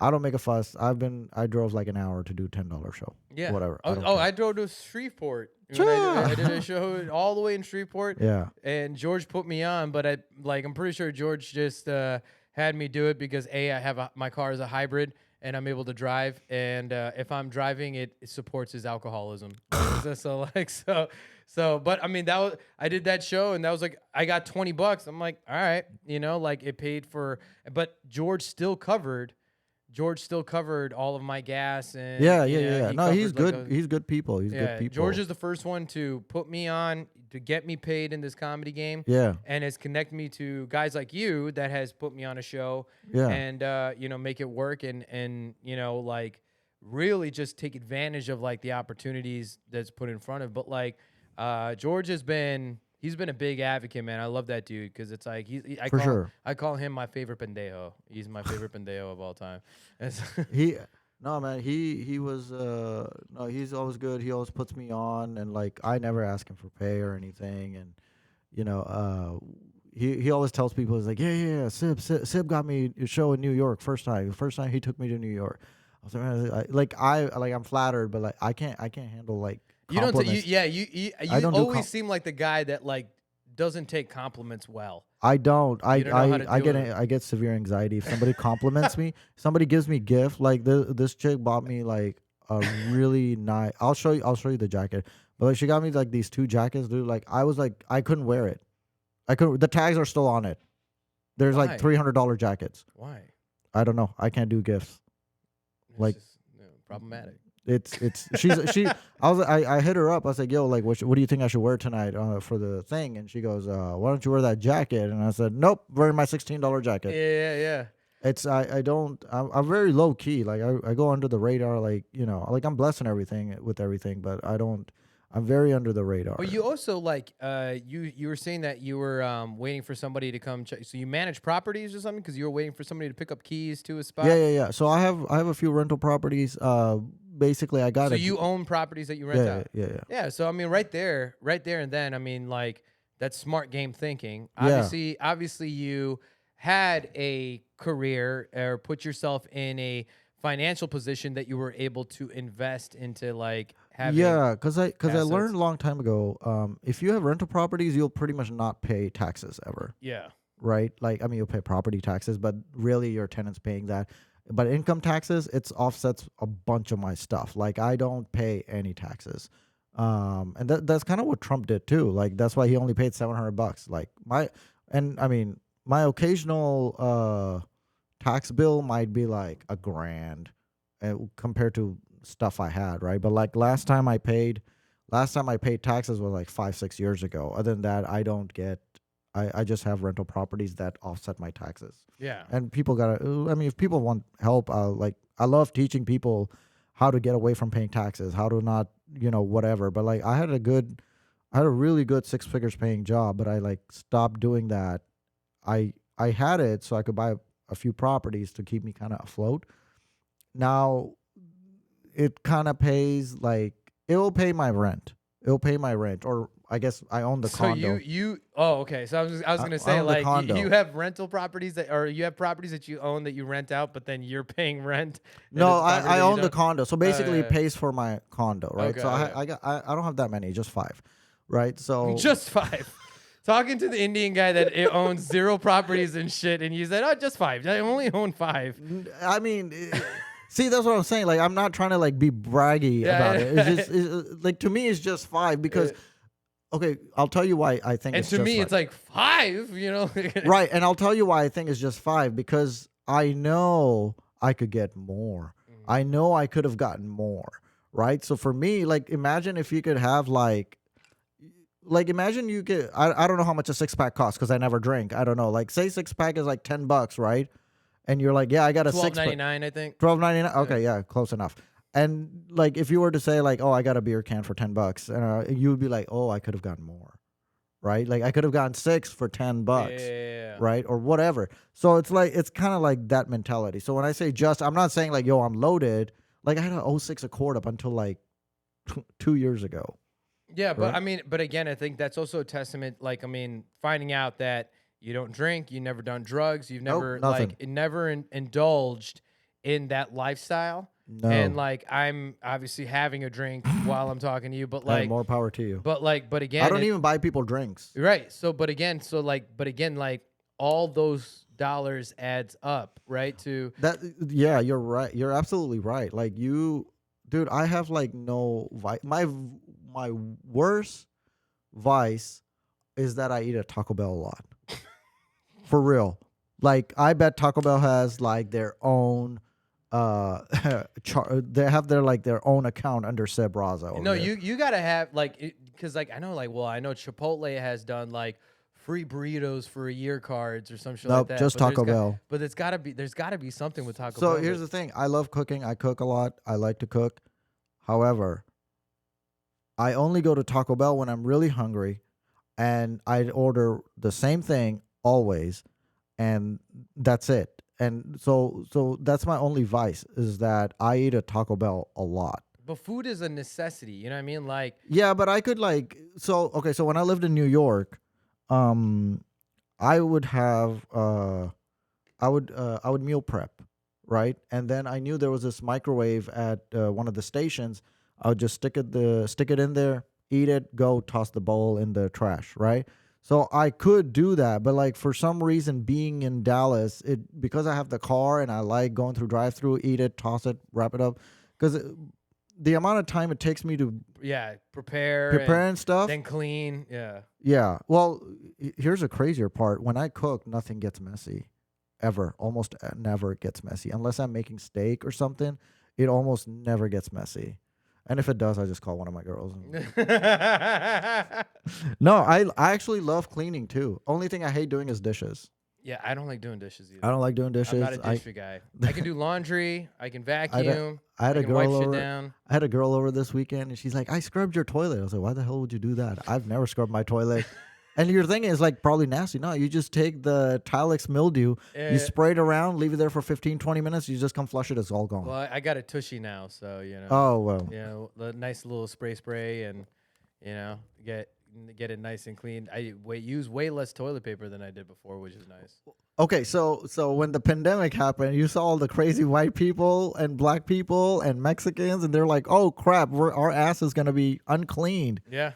Nope, I have a bidet in all my bathrooms, in all my houses. Yeah. I have a bidet in all of them. Listen, y'all, it's not. Listen, you can go on Amazon. I mean, I got a tushy and stuff, but you can still go on Amazon. You can buy you can buy a bidet for like less than $50. It's $34. Call a Mexican. Well, if you call a plumber, they're gonna charge you $50. If you call a Mexican, they'll charge you another Listen, $35. if I can install a bidet, You install it yourself. yeah. See, I flip houses, but I hate doing manual labor unless I absolutely have If to. I can install a bidet into the toilet, anyone can. Like It's not that hard. It's very simple. It is very simple. It literally is closing the tap, doing a flush so there's no water in the tank, having towels under the pipes and stuff in case there's some leakage.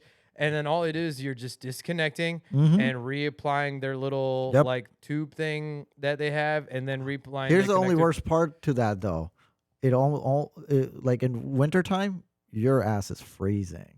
Yeah. They don't have hot and cold. Or I mean they Well, do. They do. They do, but there's definitely bidets that like can do a warm water spray or something but like that. I mean if $35, $40 bidet, you're fine. Yeah. Yeah, you're fine. It's when the pandemic happened, I was just like, I texted my ex. I was like, "Hey, remember that bottle by your toilet? Looking pretty good right about now, ain't I know, it?" right? I know, man. Because I'm like, dude, when I saw that, I was like, the whole like toilet paper, like fucking people are worried about that. Like, Yeah. not even you didn't see bottles of water flying off the shelf, but like, I mean, you saw it flying off the shelf, Yeah. but you didn't see any like shortage of bottled water, like, but you saw a shortage of toilet paper of all things. It's kind of Somebody stole my toilet paper out of my online shopping cart, man. That's how bad it was. I was in New York when that shit happened. I put it in. Damn. I added 2 cart, and then it was gone. I was like, do you think it just left because they were officially out of stock? "Oh, well, that's what I'm saying. Somebody bought it before I could hit checkout." Yeah. So somebody stole it. Yeah. But here's the crazy part. So they had it for I don't remember. I think it's like $18.99, whatever BS, right? So they had it for that. And what this dude did was, I think what he did was he cut everybody off, and then like an hour later he put it up for $36. He literally doubled the price. It was on eBay because that was the only other place I could find where they had toilet paper left. That's wild. And I didn't need it, but if I'm going to have a lady over or something, because I mean it was pandemic, everything's shutting down. People are going to be going over screwing around. Like I saw that, right? I was just like, this is going to be happening. Yeah. So, so I did not have well, I had some toilet paper left.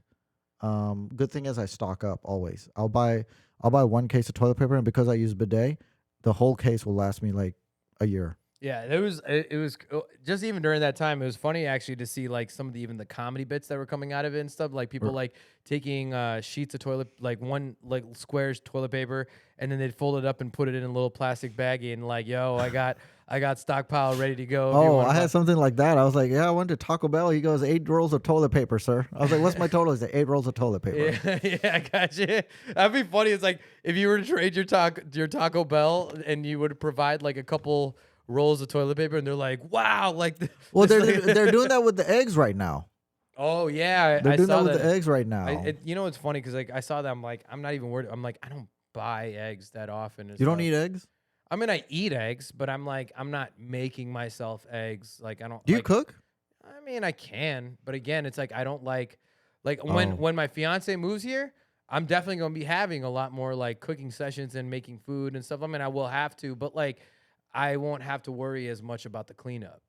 Oh, yeah. I hate the cleanup hate after. it. Like, it doesn't get messy, but it's like you gotta sometimes like scrub it off and stuff. Like, however, I did make steak at my new condo recently, and then like the smell of it was there, lingered for like 3 weeks. It was just like, so I don't make steaks anymore in my condo, but like I'll make steaks. I'll make like cashew shrimp fried rice, and what else? I make like really nice tilapia brown rice deal. I love cooking, man. Look at him put the menu on. Put the menu on. Yeah, ladies. on record. Putting the menu on record for you ladies to know what the deal is with Sibb Razz behind the. No, it's not even behind a the lady pen. thing. I actually like to. Okay, here's the thing. I don't typically like go out of my way to like. I'll help a dude. I don't typically help chicks. Like unless Wait, what do you mean? like when I you will talk about offer cooking a meal. I will offer my help and suggestions and whatever else to dudes, unsolicited. But women, I don't offer them shit. I don't. Like if they ask me for help, I will more than happily help them. But yeah, but like if they're not asking, you're not. If they're gonna not offer, asking, you're not I'm gonna not doing offer it. education. No, I don't do that. All right. It's nothing. It's just. Yeah, it's just like a bottomless pit of just energy sucking life force out of you. It's just they like if they ask me for it, I will help. I will help any person, man, woman, trans, gay, whatever. Well, maybe not gay, but you know, no, I'm just messing with you. But yeah, dudes, I love helping dudes. I love helping guys. I love helping men. I think like men make the Do you world think it's go just round. more like bro camaraderie that like you're not going to be annoyed by the conversation or like the effort of helping than you would with a female? No, because I think males are typically more productive, and then I like to invest in people who are more productive than unproductive people. Now, there's definitely some loser ass dudes who are just like not worth the oxygen, Yeah. right? And they're below the women. So, Yeah. not like, women are whatever, like third class citizens. I'm just saying, like, in my experiences, it's just better if I help out dudes. Okay. Well, I mean, and I think one thing that universally can be respected is to anyone to each their own, right? But like ultimately, it's all about your comfort zone and what you're willing to, Yeah. put your effort towards Yep. and who you're willing to give your energy to. And it's interesting because that's what I'm like. I love the title "Problematic Paki" because it's like Problematic Paki. there's so much like if nobody hears like the before or the after, and they were just to kind of clip like these, Yep. you know what I'm saying? Like they could find like, oh, this guy's a misogynist or this guy like. Let them you say know, it. Let them say it. Women love misogynist guys. Yeah. Women love misogynist guys. I'll tell you that right now. Why do Women they love misogynist guys? Because they don't know what misogyny is. Yeah. They don't know. Like, I don't hate women. I love bitches. Like, Yeah.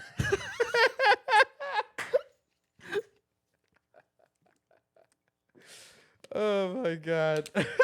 no, dude, you know who gets offended the most? White women. No.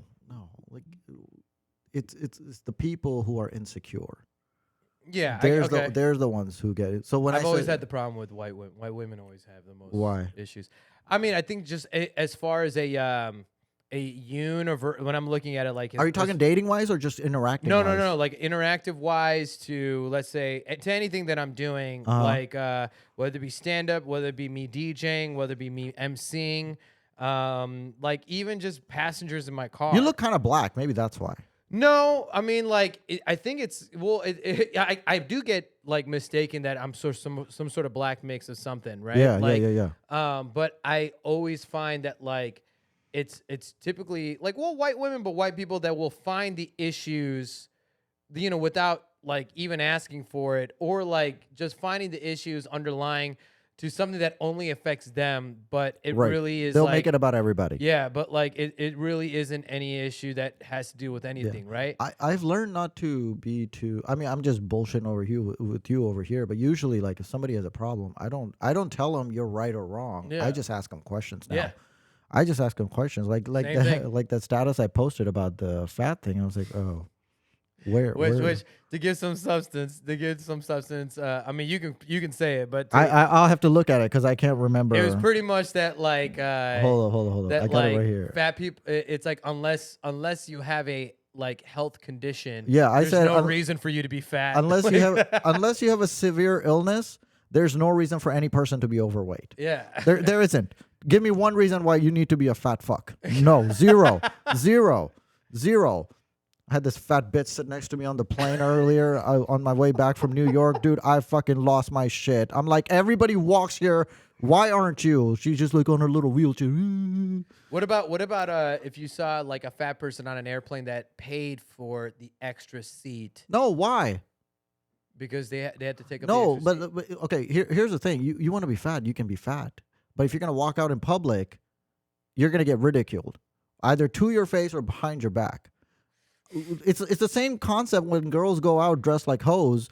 Oh, this is for me. All right, bitch, stay home and dress like a hoe. You know what? I can understand that mentality because I do believe that like women wear things promiscuously to garner attention Yep. and then get like as soon as they get that attention or if the attention is coming from a being or an energy that they don't want it from, Yep, right? yep. Then it's like, oh, you're minimizing me just because of my outfit, or you think that you can just come hit on me or talk about my tits or my ass and stuff like that. I'm like, if you're showing I will it, talk about your tits and your ass to your face. yeah, if you're showing it now, question is like if a woman is wearing like a sweater turtleneck, you gonna still talk about their tits? I mean, I'll look at it. I'll look at it if it's popping out. If it's good, if she looks. But if good, it's not popping, it's like it's fully covered. it's fully. So here's the thing, right? You deserve the respect that you have for yourself. Okay. All right. So like, okay, hypothetically, when somebody walks in, And I think a lot of women will bullshit the respect they have for yeah, themselves. most women don't have It respect for contradicts, themselves. yeah, yeah, respect they don't. contradicts themselves.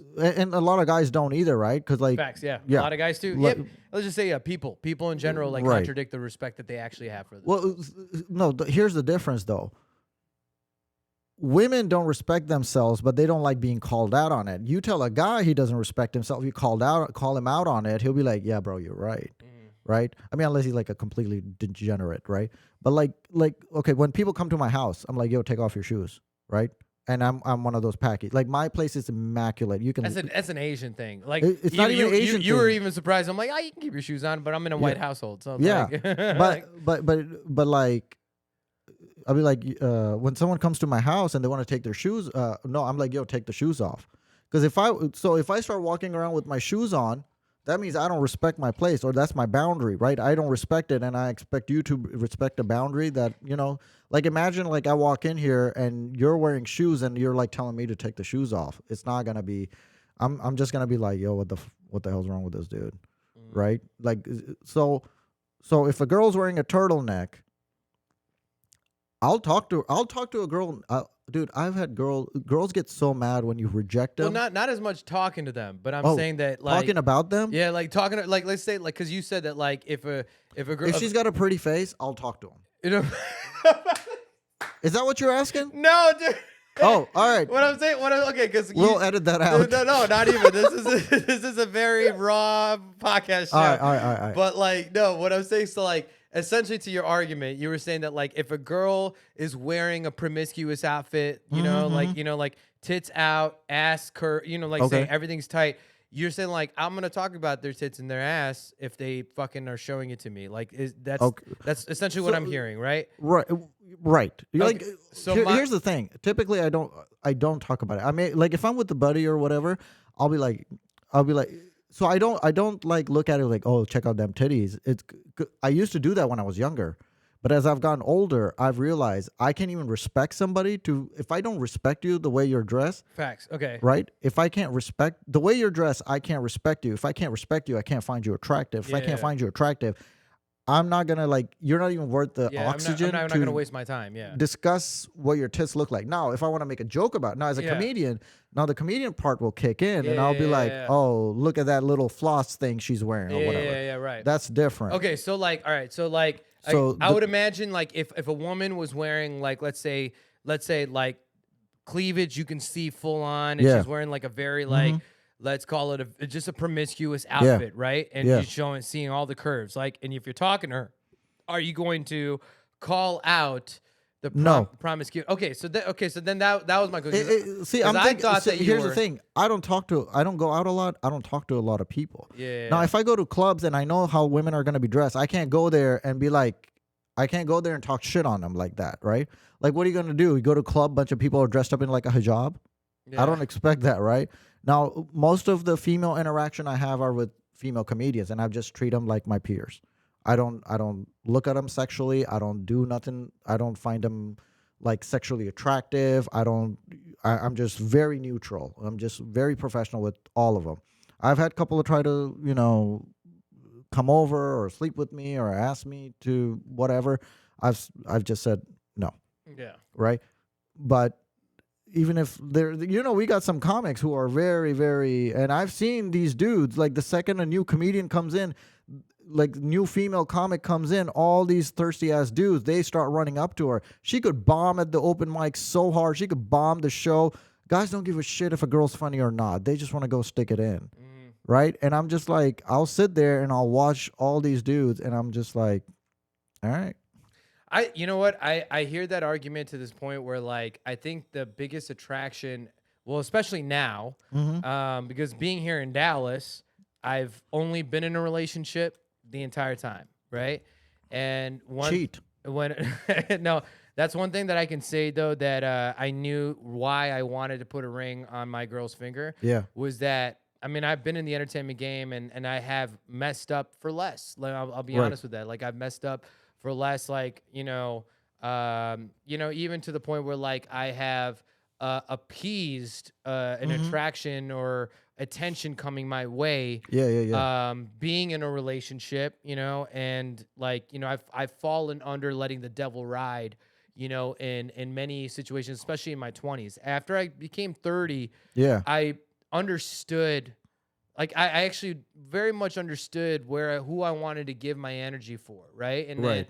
then, I had one relationship going into my 30s, and it didn't end, well. I didn't say that. I'm not saying I was perfect, but she wasn't the right one for me, and I pretty much placed the wrong reasons of staying into that relationship, mostly because of the resume more than Whose resume? hers. Okay. Because like she did well, and she was. Oh, like she was like, I Yeah, thought you meant like her actual like No, like resume, sexual like- history. No. Well, I mean, I guess like she wasn't a girl that got around like crazy or anything Okay. like that. Okay. But she had like, she was going into a very lucrative field, like in international, she was going to be a lawyer, and Okay. and of all things, she's going into copyright law, and her family was in copyright law, and she comes from a very interesting like family Cucks. background and all that kind of stuff. But ultimately, like I wasn't getting the fulfillment I deserve. Now, and then the relationship I had before that, which was my first love, that had a portion that was long distance for like a good year and a half. And then that's Okay. when I got into my MC game, started working the clubs, and my devil just ride. I let every person talk me into like, why would that girl's talking to you? She's sexy as fuck. Why wouldn't you talk to her? Like, and I would, and No, then you and don't I want let none my of those devil girls. ride. I can say confidently though that like if I was with a woman Yeah. and like my devil wanted to ride, I would know that this is not the woman for me. And with Pilar, Right.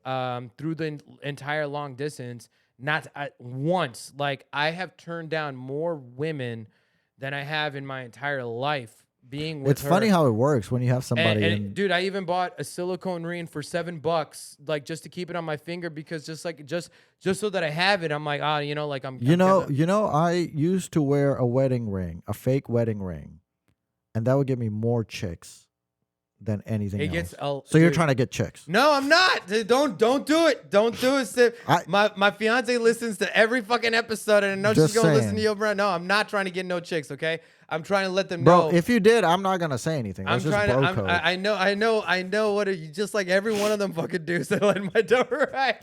I will never encourage you to do anything that would make your. I would never encourage you to do something that would make you unhappy. No, but again, it wouldn't make me happy to be with. Exactly. Like I'm saying, like. It's unfulfilling. I love this woman so much, and I've also fallen in love with her kids to the point where like it's not worth the possibility because it's like I feel like I can't even hold a lie down with this woman. Like I can't lie to her. Like I really can't. You gotta lie to her. I can't. Like honestly, lie about what? Just almost any like the one. Like, are you talking like lies and like when she looks fat in a dress, you'll be like, "No, baby, you look good," like kind of lie? No, because even so you'll tell her she looks fat in a dress. Even then, I'd be like, "Yeah, it looks like you put on a little extra." Okay, that's good. That's good, healthy. I think that's a good, healthy way to communicate. And like even to the point because I'm now a comedian, right? I'm sometimes more savage or like I just bust out or call out little bullshit because you know English. Like for example, English is her second language, right? Okay. So she doesn't say everything the correct way and stuff like that. Oh, so you give her shit. So sometimes I give her shit, and she's like, "Babe, why are you being nice to me? Or why are you being so mean to me? Be nice to me." Like she'll be like, I'll be like, who are you with? Like, what kind of man do you want? Do you want me to? Oh, babe, everything you say is perfect. Like, do you want me to be that guy? And she's like, no, I like it when you're honest with me. You're like too honest with me. Like she knows that. Yeah. And even when I'm doing a DJ gig, you know, and or I'm emceeing or whatever it is, and I happen to get attention, I might not tell her that night, but I will tell her like, oh, this did happen. Yep. And I'll let her know how I handled it. But she's also Hispanic, so I know how crazy her brain is. They're freaking crazy because she's gorgeous. I don't know if you've ever seen my fiance. I think I saw one picture slide through my. She's way too hot for me. Like if in a general sense, when people see us together, she's like the people are like she's with him, like you know, like that's kind of like the reaction. It's kind of funny you say that because I've had the same thing. I was like, all these girls I've been with, like they're all too hot for me, dude. After a certain point, I feel like I'm just like a trophy fuck for them. After like 20, I would say like so. I mean, when I was in high school, I got no fucking chicks, not all, right? Well, after I graduated, because I was also a late bloomer when it came to like puberty and shit. You know, like I went through puberty like my junior year of high school and shit. Oh shit, okay. But like it was after high school, going into college, and I'm like, okay, I'm not gonna be that insecure fuck no more, right? Yeah. And so I built my confidence and stuff, and then just kind of, let's just say that like I play the field, you know, and just got my experience. What'd you do to build your confidence? How'd you build your confidence? I cared a little bit more about how I took care of myself. Okay. I think two things I did to build my confidence was one, how I took care of myself, and also B, how I talked about myself. Okay. You know, like back in high school, you're talking, or college? No. Well, building my confidence, like in high school, I had none. Like I was very insecure and hung out with so many different types of crowds that like I was never part of like one clique. You know. Okay. But going after high school, I was like, I made a definitive decision to not be that guy. Yeah. You know, because it was like the dude that was unsure of himself was never the girl that they were sure they wanted to be with. So like every girl that I liked in high school always liked my friends because I was with the confident friends, you know? So when I went into college, you know, like I became more sure of myself, like more unafraid to be who I am. And then I started shooting my shot for the girls that I thought were, because like in high school, I felt like I also liked girls that weren't like the most attractive, where I'm just kind of like, I thought that maybe they could like me. You know what I mean? Yeah. And so like, but then it changed. And then, you know, like obviously I've made my mistakes and kind of rolled through it and all kind of stuff, especially in my 20s. But then going to my 30s, I knew exactly what I was looking for. So after my last relationship, I was single for 3.5 years before I met my fiance through the Facebook And it was 1 month after I decided I was moving to Texas. So it was like, Oh, and okay. and I'm from Chicago. She's from Goshen, Indiana, which is northern Indiana, 2.5 hours away from Chicago. How'd you meet her so far? through the Facebook? Oh, like not Facebook dating, just Facebook. No, Facebook. just the Facebook. Oh, okay. Yeah. Cool. Yeah, Like y'all had like friends or what to get? You know, the kink? I think it was kind of maybe like a people you may know, but she friend requested me. Okay. And my initial mindset was, oh, here's another chick trying to sell me her Snapchat premium account because it was during COVID. It was during the pandy, right? It's on my eye. Here goes another Dude, chick. I don't even get that. But then when I looked at her profile, I was like, oh, well, she works for this radio station. Like she's a radio personality for for a Spanish radio station. So Okay. like I was like, oh, she works for a radio station, all this kind of stuff. And I'm like, oh, maybe there is like this little network, you know, somehow. Opportunity, yeah. Yeah, and then I kind of reached out to her. I'm like, I don't know if we've met. I don't know if we know each other, but, you know, I'd like to, you know. And then it kind of just grew from there. And then I proposed a virtual date. And then the virtual date. Virtual date. Yeah, like we Oh. met like through a Bro, video call. I don't know how people do that. I got to see you in person. I 'cause- proposed a virtual date. She had a bottle of wine. I had my favorite drink, and we were talking for like 2 hours, and then it led to me impulsively driving 2.5 hours. That night. 2.5. Holy shit. And like honestly, man, when I met her, it was kind of like I don't know this woman, but when I first hugged her and Yeah. when she hugged me, it was You kind feel of at like- home, right? Yeah, you feel it at was home, kind of right? like it was just weird energy where we both didn't understand. And the other side too, I think, was the fact that we were so transparent with each other because I didn't want to. I was single for 3.5 years, Right. and because I knew. I mean, I've not to say that I haven't. You know, Sure. had some possibilities, but it never went to a point where like I was like, "You're my girlfriend, I'm your boyfriend." But like, you know, I wasn't looking for a relationship, especially knowing that I'm moving to Texas. I'm like, I'm not trying to be in a relationship, Right. moving to a new spot. You just went to smash. Yeah, or no, not even that. I was just kind of like, let me get to know this energy, and then You went. You but drove then- 2 hours. but You then- drove 2.5 hours. but you know, like let's see. So I'll say this. But then she was also not. She had never been with another man other than the father of her children. Yeah. and they're not to go into any details. It was a very very Oh, I'm sure. It was, destructive, abusive relationship. Like on every level you can think of, it was that. Right, And so right.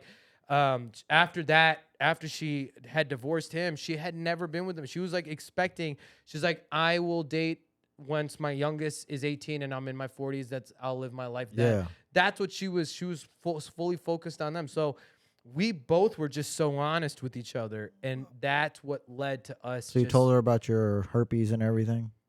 I mean, not my herpes, but my hemorrhoids for sure. All right. Yeah, herpes and stuff like that. So far, you know, I've kept that. No, it's good. It's good to like lock it down. Man, I drank the Yeah. Kool-Aid when I was younger, right? I wish I hadn't, but I like drank the Kool-Aid about the whole go get your career, go this. That was the dumbest thing. I wouldn't say dumbest thing, but it's probably one of the dumbest things. But at the same time, like if I had done that, I probably wouldn't be a comedian either. Yeah, If I yeah. had gotten married, right? Because You lived the life that you were supposed to, man. yeah. And I love there are 0 days when I wake up and I'm like, oh, today's a bad day, or today I'm unhappy. Anybody who wakes up going, oh, and I'm happy, or it's a bad day or whatever, they just don't they don't live. You know what? I'm really glad that you said that because there was a quote that I just heard, and it's such a perceptional quote that like most people don't think about this perspective, right? Like think about if a guy came up to you and was willing to offer you $1 million, Mm-hmm. you'd be most people, everybody would be pretty happy about that, right? Sure. Now let's say that let's call it let's take it even to another degree, $10 million. A guy Okay. that's willing to give you $10 million, but he Mhm. said that I'm going to give you $10 million, but you're not going to wake up tomorrow. Right. Yep. Would you want that $10 million? No. Exactly. Yeah. That I mean. That's telling any individual that Yeah. waking up the next day Mhm. is more valuable than $10 million. Oh, for sure. For and sure. So like people they have a lack of gratitude, even just being able to, like me waking up this morning, I have a little creak in my neck, but like, again, it's kind of like I'm able to like, step out of my bed, You know, like you have those days where like maybe you have a pinched nerve or some shit, like I can't move, you know, and you're just laying in your bed and you're trying to figure out how am I gonna readapt my day, you know? But like having toothpaste in my tube to brush my teeth, so I'm not the stereotypical stinky Indian, you know? Like No, I 100% agree with you. I kind of see the same thing. I tell people when they're like, so I'll do life coaching as well, right? And I'll tell I've people. done consulting, Yeah. So when I do life coaching, like somebody will say this, that, guy, mostly guys. Sometimes women, usually guys. Because if a guy's right, the women will behave, right? So I'll tell the guy, I'll say, oh, I want this girl, that girl. Okay. I said, let me ask you a question. Would you pick this girl if you had 100 million in your bank? So anybody who's married, anybody who's like got a girl, whatever, I was like, would you pick this girl? Would you date this girl if you had 100 million in your bank right now? Would you still be with her? I can appreciate that. That's real. Yeah. And a lot of guys will say it's like you were saying, like you didn't deserve that relationship or whatever, and they'll like, oh shit. And then this girl, crap, what's her name? This girl Becca, she messaged me. She goes, "Did you tell Tyler to break up with me?" I was like, "No." She's like, "Well, he just broke up with me and said you said something to him." I said, "Oh, this is all I said to him. I didn't tell him to break up with you. I just told him to know his worth, and you're not worth his time." And she just lost it. Calls me up, and I mean, it was like I was just sitting there chilling that day. I was like, okay, cool. There's no open mics. There's no shows this weekend. Nothing. I got to get ready. She called, man, she talked for a good 25 minutes straight, just yelling. I said, you think any man wants to be married to you? You think any woman who behaves this way wants to be married? Yeah. Yeah, we had a good thing going and you screwed it up. I said, if you had a good thing going, he wouldn't have left. Yeah. If you had a good thing going, no person would be able to penetrate your trust. Penetrate your trust. If you had a good thing going, no one could penetrate your trust. Yeah. I love that. Right. I mean, it's like usually it's like. It's funny because people want to find they're not willing to look inside to, again, it's like the one thing that I say the rarest currencies that exist in today's world is honesty, is loyalty, integrity, and like self-awareness. Self-awareness, yeah. Self-awareness is like people like are not willing to. People are looking for the world to compromise to the way they see the world, right? Not understanding that perception is reality and that like every perception is different. Well, So it's fine. It's fine if you want to live in a world where like you want things your way. That's fine. You should want things your way, right? But you can't like be upset when things don't go your way. Like, okay, so perfect example is I don't get booked around Dallas. No club. Most of the clubs will not book me around Dallas. I go make my own opportunities, right? And there's a few comedians who, I don't know if you saw that. I posted a while back how much I made last year doing comedy or whatever. And there's dudes who are like legitimately. Bullshit. No, it's not even bullshit. They believe it and they're legitimately pissed off. I'm like, hey, you want to be a cuck and go suck the comedy club's dicks? You go do that. If nobody wants to give me an opportunity, I'm gonna make it for myself, dude. I make my own. That was my mindset coming to the game because I knew that no one's gonna put me on as a headliner in the first 5 years that I'm doing this game. You shouldn't be. I made I've especially after I hit my 1 year mark, then I did my More to Go showcase. Now I have my Do It All comedy jam on Friday, March 31st, and so like that one, and I have DJ Illas coming in, but I'm like, you guys are going to know the type of producer I am, but I'm not going to wait for these comedy clubs to put me on. Right. Comedy clubs don't give a shit if you're Dave Chappelle. Politics, man. No, it's not even politics. At the end of the day, you could be Dave Chappelle, and if Dave Chappelle is not filling in the seats, Dave Chappelle is not getting booked. Facts, yeah. Right? 100%. I went to Plain House of Comedy. I went to Hyenas. I went to Improv. I've been to some of these shows where the comedians, they're usually what do you call it? They're not comedians. I mean, they're comedians, but they're more podcast people, but they have a following. It's whatever puts asses in seats. You could go up there and do push-ups naked. If that's putting asses in seats, that's who they will book. As they should. They're a business. I'm not about to be like, oh, I'm funny, you need to book me, right? And that was my mentality going in first year. And I was like, oh, if I'm funny, they'll book me. But that's not how it works, okay? And you also got like little, gatekeepers of who books who and what and whose dick you're sucking and who you're buying weed and who you're drinking. I don't do any of that. I don't buy anybody drugs. I don't buy anybody alcohol. I don't buy anybody nothing, okay?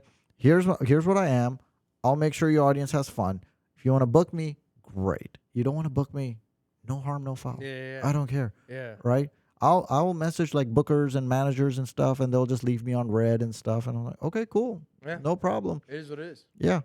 Guess So- what? Yeah, like some people, would they get paid on a... And it's interesting when you become the producer putting on shows, the amount of messages you're getting from comedians like, hey, man, if you ever need somebody, man, like I'm definitely like, I've got that. Yeah. I'm getting that now. I'm like, bro, like, you probably been doing comedy longer than I have. You know, Right. like, I'm just making these things and happen. no, like, a lot of people don't want to produce. They don't want to go through the hassle. They just want to be like, hey, you were looking for comedians. I want to come do it. But that's where the money is. Well, yeah, a lot of people think NBA players make money. No, NBA players don't make shit. NBA players make like crap money, like LeBron and a few others. They make good money. The owners Of the make the leagues, money. Like the people stadiums. think CEOs make the most money. CEOs don't make the money. The investor, the founders, they make the most money. Yeah. People think like people have like such a small, and I know it's like millions of dollars is a big number, but people really have a very small mindset. They can't comprehend past like anything else other than like people thinking like CEO makes the most money. I would never want to be a CEO. Yeah. I would never be a CEO because that CEOs don't make the most money. Yeah. Well, So- I feel that. And I mean, again, I love when the conversation You gotta goes- go. No, well, I mean, you said you had 2 hours. I'm good. You I'm had 2 hours good. to get- I'm good because they're not coming over anymore. But we are. Well, but no, it's not a girl thing. The tenant messaged me and he said he's running behind. So Okay. I'm good. I'm good. But either way, I mean, we can always carry the conversation, but we are past the 90-minute mark, and that's Okay. only to the testament of how good the conversation's going when you are really throwing back like some really fantastic gems.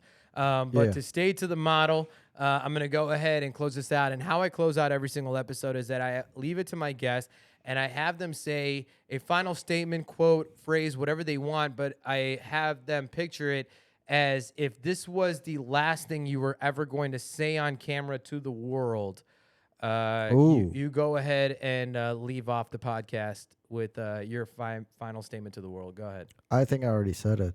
I feel like you did too. I was like, Yeah. I feel like you went into some really, no, really deep but, shit. but okay, I'll, but if you I'll want to say it- reiterate, I'll say it again. yeah. Always pick a life partner Uh-huh. as if you have 100 million in your bank. Men only. Men don't care about it. No, men don't. Do you care about how much your girl makes?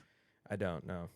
I don't know But any she man. does well enough to be a single mom of 3 kids. Yeah, men don't care about how much a girl makes, what her degree is. Nothing. Guys don't give a shit about that. Only losers do.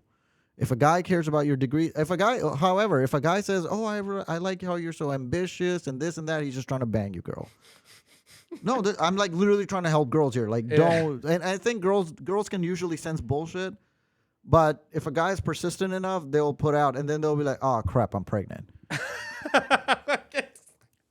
Fucking the greatest. I don't know, man. Just close me The out. cra- I'm probably gonna get banned now the even crazy more. cra- I'm gonna get banned even the more. most Just close me unique out. close of the show. Close it out.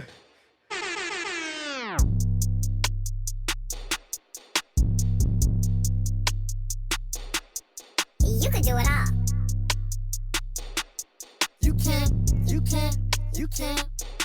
Do it all, baby.